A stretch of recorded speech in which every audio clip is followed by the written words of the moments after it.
আমরা আগের দিন বলেছিলাম ইন্ট্রোডাক্টরি সেশনে যে মার্ক্সবাদ জানবো এই বিষয়টার আমরা মানবের বিকাশ এই পর্বটাকে আমরা ধরব। তাহলে মানবের বিকাশটা জানতে হবে, কারণ মার্কস এঙ্গেলসকে জানতে গেলে আমাদের তো মানব সমাজ, মানব প্রজাতি এই বিষয়গুলোকে জানতে হয়। তো সেই কারণে আমরা প্রথমে খুব সংক্ষেপে এই জায়গাটা পেরিয়ে যাব, সেটা হচ্ছে পৃথিবীর সৃষ্টি, এই বিশ্ব কিভাবে সৃষ্ট হলো। এটা বললাম বিস্তারিত যাব না, কারণ পাঠ্য বইয়ের মধ্যেই এগুলো, এই বিষয়গুলো পাওয়া যায়, স্কুলের বইয়ের মধ্যেই এই বিষয়গুলো পাওয়া যায়। যে ছায়াপথ, ছায়াপথ থেকে হচ্ছে যে সৌরজগৎ এক একটা, সেখান থেকে জ্বলন্ত অগ্নিপিণ্ড মতো একটা ভর, সেইটা আপনার বিচ্ছিন্ন হয়ে চলে এলো। এইরকম বিচ্ছিন্ন হয়ে বিভিন্ন গ্রহ, উপগ্রহ এইসব তৈরি হয়েছে। তো সেরকম একটা অগ্নিপিণ্ড হচ্ছে পৃথিবী। এবার সেই জ্বলন্ত আগুনের মতো যে মাস, যেটা আর কি ভর, যেটা সেইটা আস্তে আস্তে দীর্ঘকাল ধরে এটা কিন্তু ঠান্ডা হতে সময় লাগে। ঠান্ডা হতে হতে দেখা গেল তারপরে গোটা পৃথিবীটা জলের তলায় চলে গেল। তারপরে জল থেকে বরফ হয়েছে, এবং এইগুলো হচ্ছে কোটি কোটি বছর ধরে এই প্রক্রিয়াগুলো চলেছে। এখান থেকে আস্তে আস্তে যেটা হলো যে পৃথিবীতে একটা প্রাণের উপযোগী পরিবেশ তৈরি হলো। এই যে পৃথিবীর মাটি, এইটা কোটি কোটি বছর ধরে ওই অতগুলো পর্ব পেরিয়ে এসে হচ্ছে যে আজকের যে পরিবেশ, সেই পরিবেশটা তৈরি হলো পৃথিবীতে। এখন আমরা যাব, সেটা হচ্ছে যে এর মধ্যে জীব কোথা থেকে এলো, কিভাবে এলো। কারণ এ নিয়ে তো অনেক গল্প আছে, আমি সেই গল্পগুলোতে পরে আসছি। তো প্রথম জীব যেটা, সেটা কিন্তু আমরা জানি যে প্রাণী নয়, উদ্ভিদই হচ্ছে যে প্রথম এসছে। প্রাণ বলতে উদ্ভিদই হচ্ছে প্রথম এসছে, এবং উদ্ভিদের মধ্যে একদম এককোষী উদ্ভিদ, যেটা শৈবাল জাতীয় বা শ্যাওলা, এই জাতীয় এককোষী হচ্ছে উদ্ভিদ তৈরি হয়েছে। তারপরে আস্তে আস্তে আস্তে পরিবর্তন হয়েছে। প্রাণীর মধ্যে কি হয়েছে? প্রাণীর মধ্যে আমরা জানি যে প্রোটোজোয়া পর্বের অ্যামিবা বলে এক ধরনের এককোষী প্রাণী, এই অ্যামিবা হচ্ছে আপনার তৈরি হয়েছে। এই অ্যামিবা বৃদ্ধি পেয়েছে আস্তে আস্তে। কিভাবে বৃদ্ধি হলো? বিভাজন প্রক্রিয়ার মধ্যে দিয়ে হচ্ছে যে তার বৃদ্ধি ঘটল।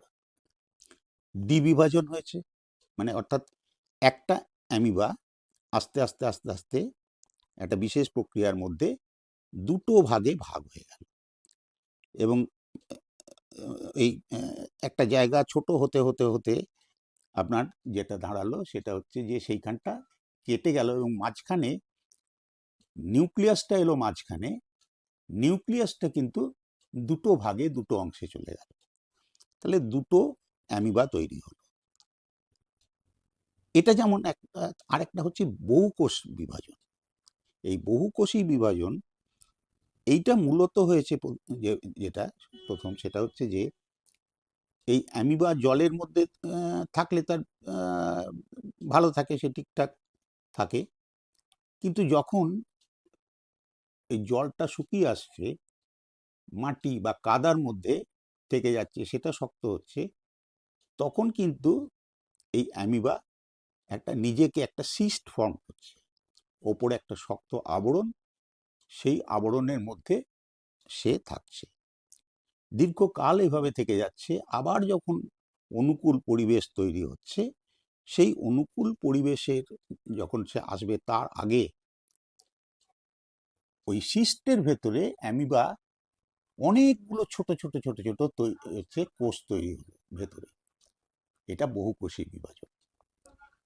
তো যাই হোক, এইগুলো সংক্ষেপে আমি বলে চলে যাচ্ছি। এরপর হচ্ছে যে আপনার প্রাণীদের মধ্যে এসছে অমেরুদণ্ডী প্রাণী, মেরুদণ্ডী প্রাণী, এবং বহু পর্ব পেরোতে পেরোতে পেরোতে অবশেষে এসেছে স্তন্যপায়ী প্রাণী। এই স্তন্যপায়ী প্রাণীর মধ্যে মানুষের পূর্বপুরুষ বলতে আমরা যেটা বোঝাই, সেইটা কিন্তু এই স্তন্যপায়ী প্রাণীর মধ্যে পড়ে। আমরা একটা সিনেমার গান এখানে বলতে পারি, সম্ভবত ছবিটার নাম আমার মনে পড়ছে না, উৎপল দত্ত বোধহয় অভিনয় করেছেন ওখানটাতে। তো তাতে একটা গান আছে, মানুষ ছিল বন মানুষের রূপে, ও যে ইতিহাসেই বলে, আদলটা তার বদলে গেছে দিন বদলের কালে। তাহলে এই যে ধারণাটা আমাদের কিন্তু একটা ধারণা দিচ্ছে এই গানটার মধ্যে দিয়ে। তো এই গানের মধ্যে দিয়ে এই আমাদের পূর্বপুরুষ যে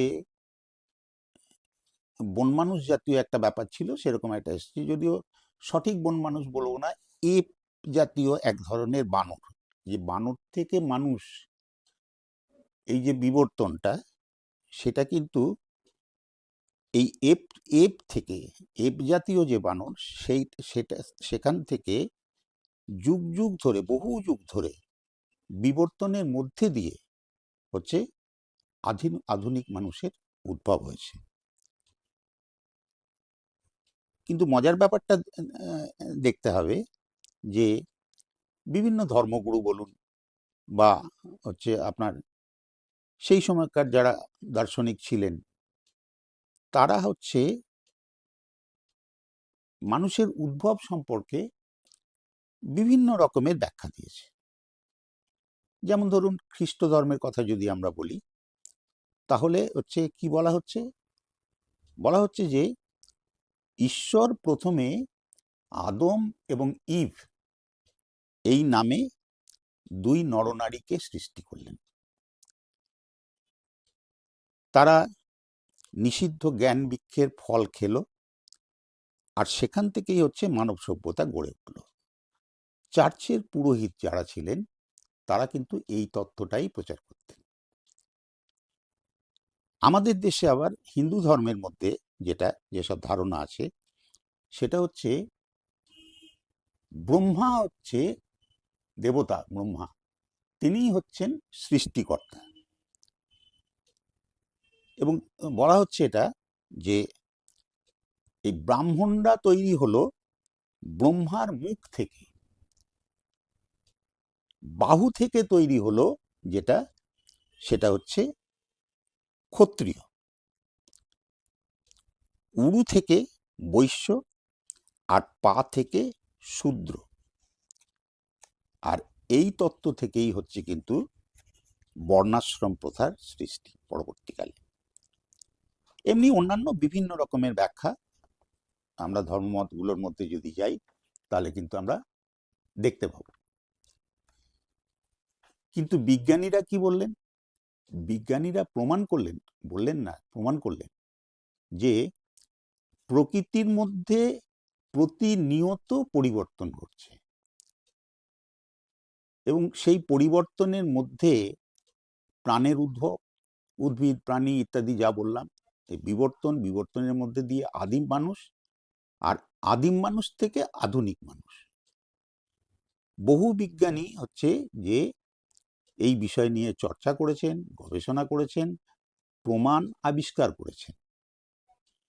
এর মধ্যে সবচাইতে গুরুত্বপূর্ণ ব্যক্তি হচ্ছেন চার্লস ডারউইন, যার তত্ত্ব হচ্ছে যে বিবর্তনবাদ। খুব গুরুত্বপূর্ণ তত্ত্ব জীববিজ্ঞানের ক্ষেত্রে চার্লস ডারউইন। এর আগে অন্যান্য অনেক বিজ্ঞানী তাদের বিভিন্ন আবিষ্কার করেছেন। এবং ডারউইন কি করলেন? ডারউইন জাহাজ নিয়ে বিভিন্ন ভূখণ্ডে জলপথে গেলেন, গিয়ে বিভিন্ন ভূখণ্ডে নামলেন, খোঁজ খবর করলেন, এবং শেষ পর্যন্ত তিনি একটা যেন আকর জায়গা পেয়ে গেলেন, গ্যালাপাগো দ্বীপপুঞ্জ বলে একটা দ্বীপপুঞ্জ। সেখানে গিয়ে তিনি বিভিন্ন রকমের প্রমাণ পেলেন। বিভিন্ন আদিম যে সব প্রাণী ছিল যাদের অবলুপ্তি ঘটে গেছে, তাদের কিছু হচ্ছে যে জীবিত পেলেন, আবার কিছু মিসিং লিঙ্ক পেলেন।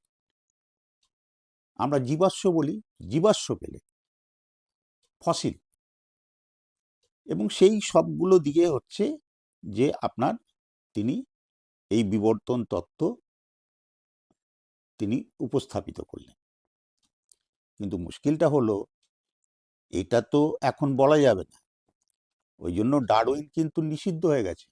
এনসিইআরটির সিলেবাসে হচ্ছে যে আপনার দেখবেন যে ডারউইনকে বাদ দিয়ে দেওয়া হয়েছে। ডারউইন থাকলে তো ওদের বিপদ, তাহলে হিন্দুত্ববাদী যে তত্ত্ব সেই তত্ত্বটা খাটবে না। তো সেই জন্য ডারউইনকে বাদ দিয়ে দাও। কেমিস্ট্রিতে পিরিয়ডিক টেবিল বাদ দিয়ে দাও, যে আপনার মলিকুল, অ্যাটম, এই যে কনসেপ্ট, মৌল ধাতুগুলো, পিরিয়ডিক টেবিলে তো আমরা মৌল ধাতুগুলো পাই, তো সেইগুলো সম্পর্কে মানুষ কোনো ধারণা করতে পারবে না। ন্যাচারালি হচ্ছে যে আপনার তারা ডারউইনকে বাদ দিয়ে দেওয়ার চেষ্টা করছে। এবার আমরা হচ্ছে যে আদিম মানুষ থেকে আধুনিক মানুষ, এই বিবর্তনটা কিভাবে হলো? অনেক রকমের মতবাদ আছে। ধরুন আপনার লামার্ক, বিজ্ঞানী লামার্ক, তিনি হচ্ছে তিনি একটা তত্ত্বের কথা বললেন, ল অফ ইউজ অ্যান্ড ডিসইউজ, ব্যবহার অব্যবহার তত্ত্ব। অর্থাৎ একটা অঙ্গকে ক্রমাগত ব্যবহার করা হচ্ছে, সেইটার উন্নতি ঘটছে, আর হচ্ছে যেগুলো ব্যবহার করা হচ্ছে না আস্তে আস্তে তা বিলুপ্ত হয়ে যাচ্ছে সম্পূর্ণ। এইভাবেই নতুন প্রজাতি তৈরি হচ্ছে, ল্যামার্ক বললেন। কিন্তু বিজ্ঞানীরা সেটাকে খণ্ডন করলেন। বিজ্ঞানীরা বললেন, একটা পরীক্ষা করেও তারা দেখালেন যে ইঁদুরের মধ্যে দিয়ে ক্রস করলেন, এবং ক্রস করার সময় কি করলেন, প্রতিবার ইঁদুরের ল্যাজগুলোকে কেটে দেওয়া হলো। অর্থাৎ ল্যাজের ব্যবহার করার কোনো সুযোগ হচ্ছে ইঁদুরের রইল না। উনি দেখালেন 20টা জেনারেশন করার পর 21তম জেনারেশন, 21তম প্রজন্মে গিয়েও কিন্তু যে ইঁদুর জন্মালো সে কিন্তু ল্যাজ নিয়েই জন্মালো। তাহলে ওই মতামতটা কিন্তু খণ্ডিত হলো। এইখানেই হচ্ছে বিজ্ঞানের বিজ্ঞান এক জায়গায় থেমে থাকে না। বিজ্ঞান সবসময় এগিয়ে যায়, নতুন নতুন আবিষ্কার, সেই আবিষ্কারের মধ্যে বিজ্ঞান আগের তত্ত্ব থেকে শিক্ষা নিয়ে নতুন তত্ত্বের দিকে যায়। এখন হলো যে এই যে এপ, যাকে বললাম যে মানুষের পূর্বপুরুষ, এই এপ যারা এই ধরনের বানর, তারা চলাফেরা করত 4টে পাকে ব্যবহার করে। সামনের পা দুটো খানিকটা হাতের মতো থাকলেও সেগুলো কিন্তু পায়ের মতোই ব্যবহৃত হতো। তো ন্যাচারালি যেটা অসুবিধা হতো সেটা হচ্ছে যে দু পায়ে সোজা হয়ে দাঁড়িয়ে হাঁটতে পারতো না, তখন তো তারা গাছে গাছে ঘুরতো, ফল ফুল কচি পাতা গাছের মূল ইত্যাদি খেত। এবার ধরুন এই এই এই তখন ওদের ইয়েটা ছিল কি, পদ্ধতিটা ছিল হচ্ছে খাদ্যবস্তু সংগ্রহ করা, অর্থাৎ সংগ্রহের অর্থনীতি। এবার ধরুন দেখা গেল যে খাদ্য সংকট, খাদ্য পাওয়া যাচ্ছে না, যে জায়গাটাতে তারা থাকতো তো গোষ্ঠী করে করে থাকতো, তো দেখা গেল যে সেখানে খাবার শেষ হয়ে গেছে, তখন তারা সেইখান থেকে ছেড়ে আবার অন্য জায়গায় গেল এবং তারা কিন্তু এখানে সমতলে নেমে এলো। এখন সমতলে নেমে তো এলো, কিন্তু চারটে পায়েই যদি হাঁটতে হয় সমতলে গিয়ে, তাহলে সে তার অন্যান্য ইন্দ্রিয়গুলোকে, বিশেষ করে মস্তিষ্ক, চোখ ইত্যাদি, তার দৃষ্টিটা নিচের দিকে থাকতো, চতুর্দিকে হচ্ছে যে তার যে দৃষ্টি, সেই দৃষ্টিকে সঞ্চালন করতে সে ঠিকভাবে পারত না। এখন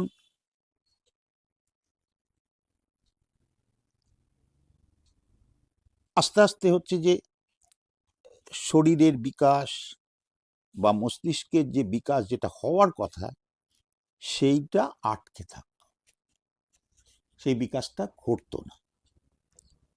এইবার শুরু হলো চেষ্টা, চেষ্টার পর চেষ্টা, কঠোর শ্রম, এইভাবে বহুকাল পর সামনের যে দুটো পা, সেই দুটো পা হচ্ছে যে সে মুক্ত করতে পারলো, মাটি থেকে সে ওঠাতে পারলো, এবং পেছনের যে দুটো পা, সেই দুটো পা দিয়ে সে সোজা হয়ে দাঁড়াতে শিখল। তো এইটা হচ্ছে এই যে সোজা হয়ে হাঁটা এবং হচ্ছে যে আপনার এই হাত দুটোকে মুক্ত করা, এইটা হচ্ছে আপনার এই বিকাশের ইতিহাসে প্রথম বড় পদক্ষেপ। এবং এই যে হাতকে সে তখন হাতিয়ার হিসাবে ব্যবহার করতে শিখল। হাতটা হলো হাতিয়ার, এবং এখানে যেটা ঘটলো, শ্রম দিয়ে সে আপনার হাতকে হাতিয়ার বানালো। আবার এই যে হাত হাতিয়ার হয়ে তা আবার শ্রমের যন্ত্র হিসেবে কিন্তু ব্যবহৃত হতে লাগলো। আবার হাতের আঙুলে এই যে 5টা আঙুল, তার মধ্যে বুড়ো আঙুলটা একটু আলাদা, তাহলে সেটাকে বিভিন্নভাবে ব্যবহার করা যায়। অর্থাৎ হচ্ছে যে শ্রম করার যে ক্ষমতা, সেই ক্ষমতাটার বৃদ্ধি হলো, বাড়লো ক্ষমতা, এবং এর ফলে আস্তে আস্তে হচ্ছে যে মস্তিষ্কের বিকাশ ঘটে।